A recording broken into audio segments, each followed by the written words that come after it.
گلے بہت جلد خراب ہو جاتے ہیں، بہت نازک ہوتے ہیں، تو اس کا کوئی روحانی علاج؟ بعض کو گلے میں ٹونسلز وغیرہ بھی ہو جاتے ہیں، تو اس کا بھی کوئی وظیفہ بتائیے۔ اس کے لیے صرف 3 دن کا یہ عمل ہے، 3 دن یہ عمل کیجئے گا۔ 100 مرتبہ بسم اللہ الرحمن الرحیم پڑھیں آپ۔ جیسے آج 100 مرتبہ بسم اللہ الرحمن الرحیم پڑھا، پڑھ کر پانی پہ دم کیا، اور یہ دم کیا ہوا پانی آپ نے پی لیا، صحیح۔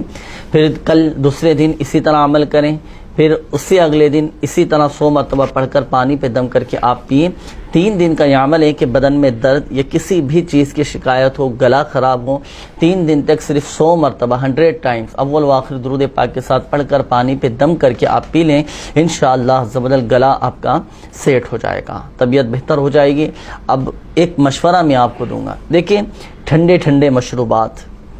اسی طرح گلا خراب کرنے والی چیزیں، کھٹی کھٹی چیزیں، اور وہ غذائیں جو مرغن ہوتی ہیں، تیل والی ہوتی ہیں، اور وہ چیزیں کہ جس سے کولیسٹرول بڑھتا ہے، ان چیزوں سے بھی احتیاط کریں، اجتناب کریں، اور انشاءاللہ عز و جل اللہ کی رحمت سے آپ کا گلا بھی بہتر ہو جائے گا، سینے کے امراض بھی دور ہو جائیں گے، اور طبیعت میں آپ کو ایک اطمینان اور ایک سکون بھی انشاءاللہ عز و جل